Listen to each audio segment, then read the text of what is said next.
what you up to? Can I have a minute of your time? You want me to turn my heel and forget you? All I know it can't be done. I'm only asking once, would you let me take a minute of your time? You might just be surprised at where it gets you. All I know, I'm in it for the ride. But you don't care if you hurt me. Lead me on for fun. Not for once, I'm telling you. Don't keep this up. You lose someone who really loves you. Nothing he can bother you.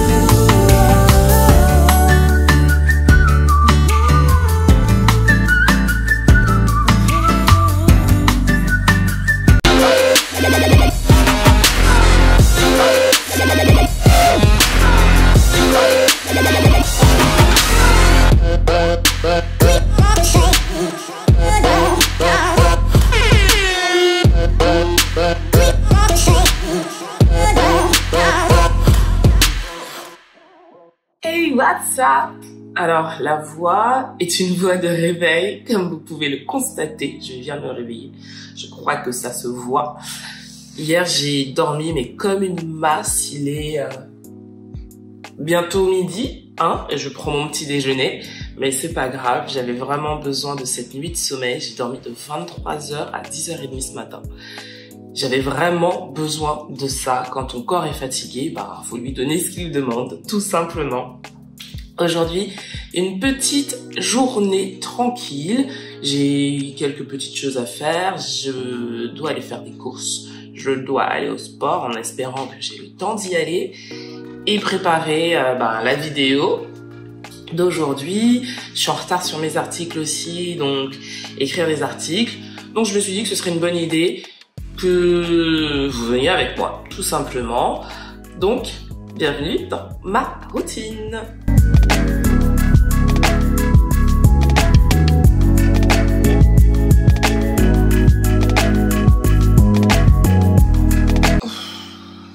La journée est très compliquée. J'ai carrément pas envie. Ouais, j'ai envie de rien. J'ai une migraine carabinée qui veut pas passer depuis que je me suis réveillée, mais je pense que ça, c'est la fatigue. Et ouais, c'est assez compliqué quand on sent qu'on n'a pas envie, tout simplement. Mais ouais, je me dis que c'est intéressant de filmer aussi ces moments-là dans ce mois de vidéos, parce que ça fait partie de mon quotidien, des jours avec, des jours sans. Il y a des jours où je suis hyper motivée à faire plein de choses et il y a des jours où j'ai pas du tout envie. Et aujourd'hui, je n'ai pas du tout envie. Je crois que c'est bien de montrer cette facette-là parce qu'on a l'impression souvent que les gens qui sont sur les réseaux sociaux ont une vie magnifique tous les jours, à 100 à l'heure, que ce sont des gens qui font énormément de choses tout le temps, alors que c'est totalement faux. On montre ce qu'on a envie de montrer. Forcément, on montre le plus beau de ce que l'on vit, à part certaines personnes, mais globalement, on montre le plus beau de ce que l'on vit. L'idée n'étant pas, je crois, de faire envie, mais peut-être de motiver les gens.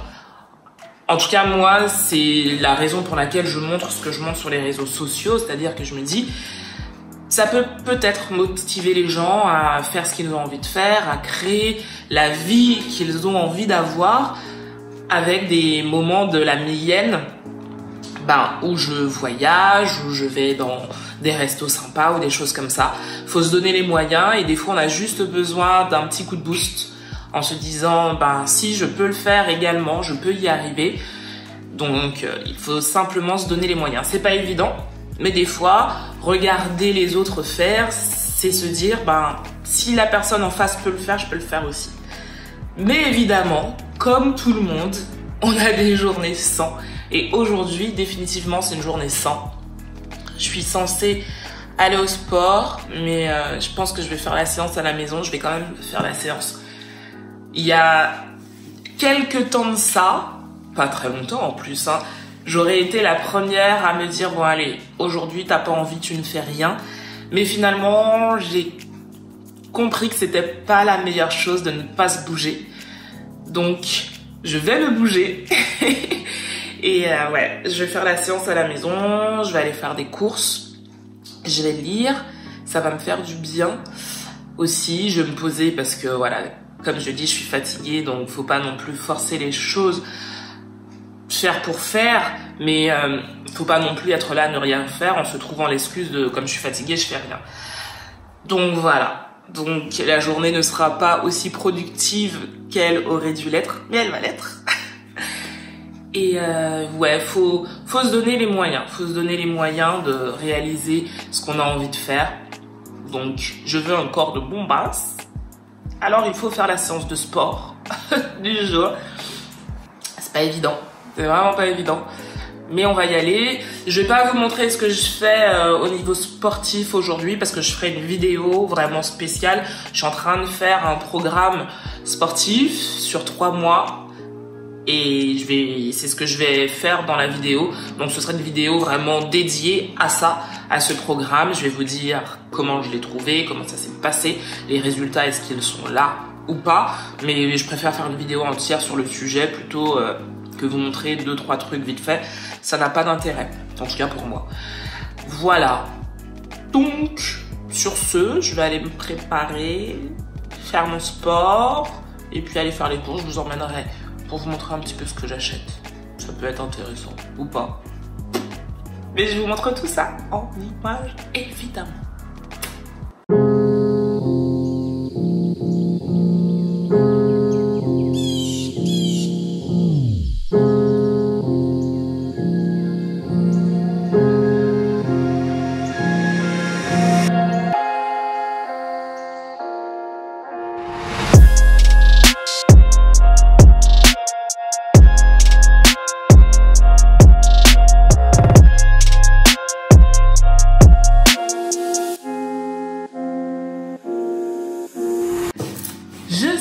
De retour, petite séance tranquille, non elle était dure la séance, c'était une séance de cardio et j'aime pas du tout le cardio, vraiment, c'est pour ça d'ailleurs que je fais un programme de musculation, mais évidemment, peu importe le programme sportif que vous ferez, il y aura quand même du cardio, donc même dans mon programme de musculation, il y a quand même du cardio, c'est normal et c'est important en plus.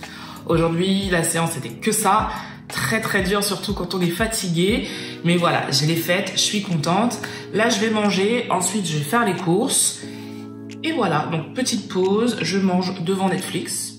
Et je vous emmène tout à l'heure. Je suis de retour, j'ai été faire les courses. Finalement, je n'ai pas filmé parce que j'ai réalisé que j'avais une vidéo à faire concernant mes courses. Une vidéo particulière, voilà. Donc, je n'ai pas filmé, mais ça vient. Voilà, ce sera avant le 30, évidemment, mais ça vient. Je vous l'ai dit tout à l'heure, en rentrant, je pensais lire un livre, et je me suis dit que ce serait une bonne idée de vous montrer mes dernières lectures, en sachant que je lis énormément. Et quand j'ai commencé à prendre des livres, je me suis dit, oula, on va peut-être se calmer. Donc j'ai fait 3 catégories, une catégorie historique un peu, une catégorie roman et une catégorie, je sais pas. Vous allez voir. Alors, première catégorie historique. Alors il faut savoir que moi je lis de tout, des livres d'histoire, des biographies, des romans, des livres de développement personnel. Je lis absolument de tout. J'ai besoin de lire, ça me fait du bien. En fonction de l'horaire, je vais lire différentes choses. Avant d'aller me coucher, par exemple, je vais plus lire des romans. Mais en journée, je vais lire des choses, des biographies, du développement personnel, des choses comme ça. Voilà, ça c'est pour introduire le sujet. On commence avec tout ce qui est historique, on va dire. Alors, j'ai un livre que j'ai beaucoup aimé, ça s'appelle « Dites-leur que je suis un homme ». Il y a un film d'ailleurs qui a été produit, tiré de cette histoire.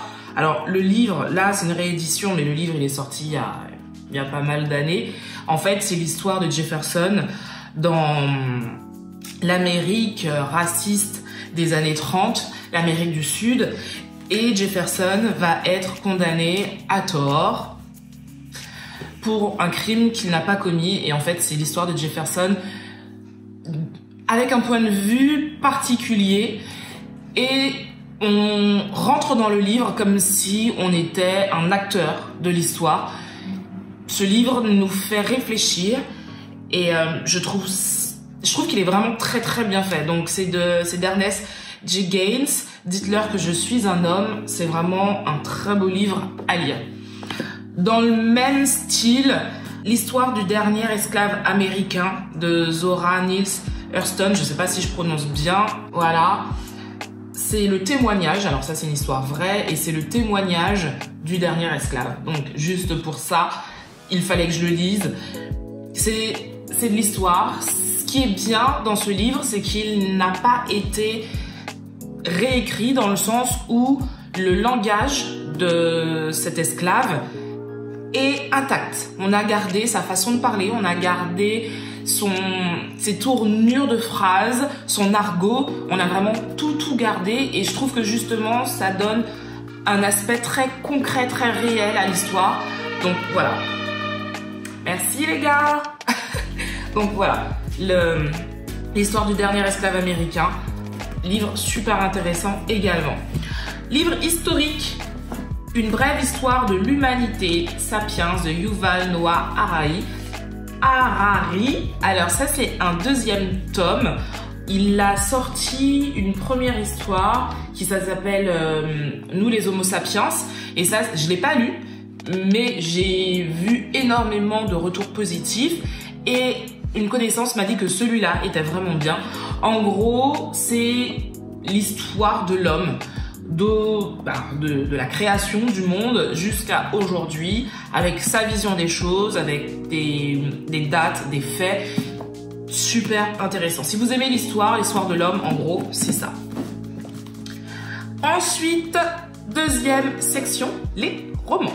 On va commencer avec un roman érotique. Alors, j'en ai lu pas mal, j'en ai lu énormément. Ce sont souvent des séries, des trilogies ou des séries. Là, je crois qu'il y a 10 tomes. Là, je suis au numéro 2. C'est l'histoire de 3 mecs qui créent une agence d'escorte, en gros. C'est léger, ça se lit facilement, il n'y a rien d'intellectuel, mais des fois, de temps en temps, je trouve que ça fait du bien, des petites lectures légères. C'est clair que ça, c'est pas du tout le même délire que ça. Mais voilà, de temps en temps, ça fait du bien, c'est très facile à lire, c'est vraiment sympa. C'est réel, voilà, il y a des livres érotiques où on se dit, ouais, bof, voilà, là, c'est concret, c'est réel, ça pourrait être nous. Donc vraiment, livre à lire, en plus, il est pas cher, il est à 9,95 €. Sympa, voilà. Dans les romans, un auteur que je ne connaissais pas du tout et qui pourtant est hyper connu, j'avais jamais lu de livre à lui et on me l'a conseillé, Harlan Coben, Double piège. Alors je ne sais pas si c'est l'un des derniers, celui-là, donc je vais pas vous dire que c'est l'un des derniers, mais j'ai vraiment adoré. L'histoire, un couple se fait agresser, l'homme meurt. Quelques semaines après, la femme le revoit. Voilà, c'est une histoire policière, il y a du suspense, c'est tout ce que j'aime, quoi. Jusqu'à la fin, on a envie de se dire, mais mince, qu'est-ce qui se passe, quoi? Je comprends pas, c'est quoi le délire? Comment ça va se terminer? Et vraiment, très très bien. Donc Harlan Coben, il y a des centaines de livres de lui, donc je vais en acheter d'autres, mais celui-là, Double piège, franchement, hyper sympa. Alors lui aussi, il est très très connu, c'est pas du tout un livre policier, là c'est plutôt une histoire d'amour. Marc Lévy, Une fille comme elle, je crois que c'est le dernier de Marc Lévy. Roman à l'eau de rose, c'est pas le meilleur livre que j'ai lu. Ça se lit facilement, ça c'est quand on a envie de quelque chose de léger aussi, c'est un petit peu comme International Guys. Mais voilà, c'est efficace, on va dire ça, c'est efficace, ça se laisse lire, voilà. Lui, c'est l'un de mes auteurs préférés, Guillaume Musso. J'ai lu tous ses livres et celui-là est topissime. Il y a du suspense, il y a des intrigues. On a l'impression de savoir ce qui va se passer et puis au final, on se dit mince, c'est pas ça, je me suis trompée et voilà. Et jusqu'à la fin, on est tenu en haleine. Ce livre, c'est La jeune fille et la nuit. Très beau roman. En gros, histoire de meurtre et on essaye de savoir qui a tué. Voilà. Je ne peux pas en dire plus sans spolier, mais les livres de Guillaume Musso se lisent très facilement et souvent il y a des histoires de meurtres, du suspense ou du paranormal aussi. Il y a des fois du paranormal. J'adore cet auteur, vraiment, j'adore beaucoup cet auteur. Maintenant, on passe à la troisième catégorie. Alors, troisième catégorie, je ne savais pas comment l'appeler, donc il y a un petit peu de tout. Il y a déjà alors c'est un roman, mais c'est un roman de développement personnel. Le jour où les lions mangeront de la salade verte de Raphaël Giordano, qui avait écrit Ta deuxième vie commence quand tu comprends que tu n'en as qu'une. J'avais lu ce livre que j'avais beaucoup aimé. C'est du développement personnel en fait. Elle est spécialisée dans le développement personnel, mais sous forme de roman. Donc elle vous raconte une histoire, mais derrière, on apprend quelque chose. Derrière, elle nous pousse à la réflexion. Et j'adore ce genre de livre, justement, quand c'est du développement personnel. Il y a des livres où c'est très scolaire, très théorique. Voilà, il y a un sujet, on va le développer de manière scientifique. Mais là, sous forme de roman, je trouve que c'est très facile à lire et c'est agréable. Donc vraiment les deux, vous pouvez acheter les deux. Vous allez, je pense que si vous aimez le développement personnel, vous allez aimer, c'est vraiment sympa. Un livre que j'ai reçu, qu'on m'a offert, c'est Adama Sissoko qui a écrit sa biographie. Alors j'avais envie de vous en parler, ça s'appelle L'insignifiante au Palace des Illusions.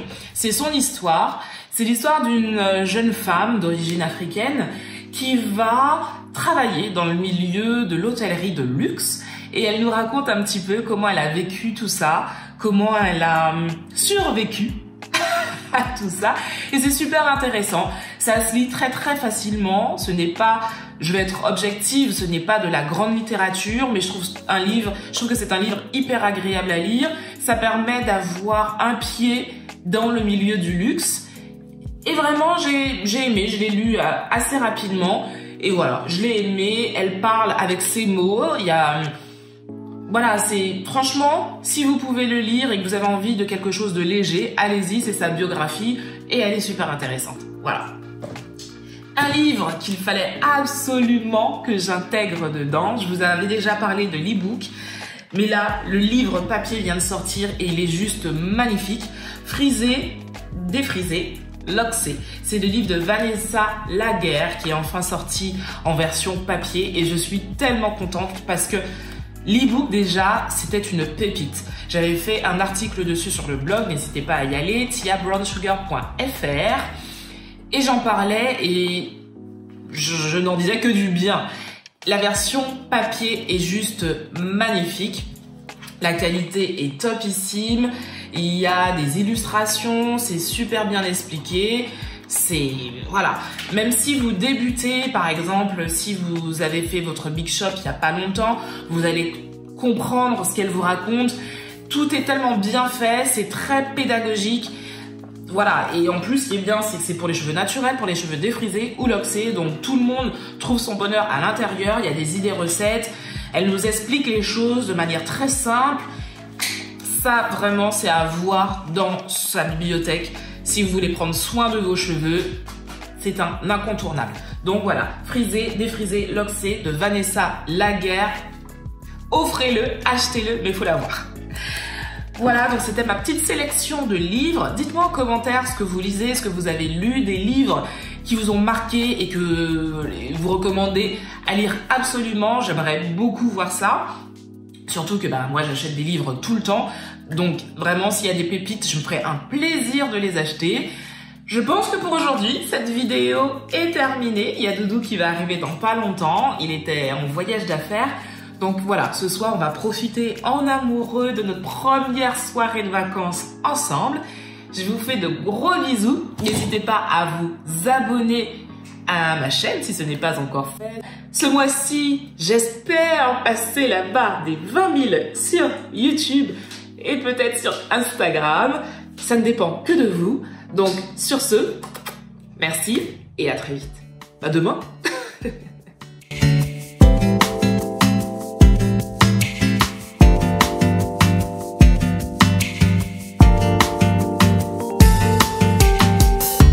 Hey, it's magical what you up to.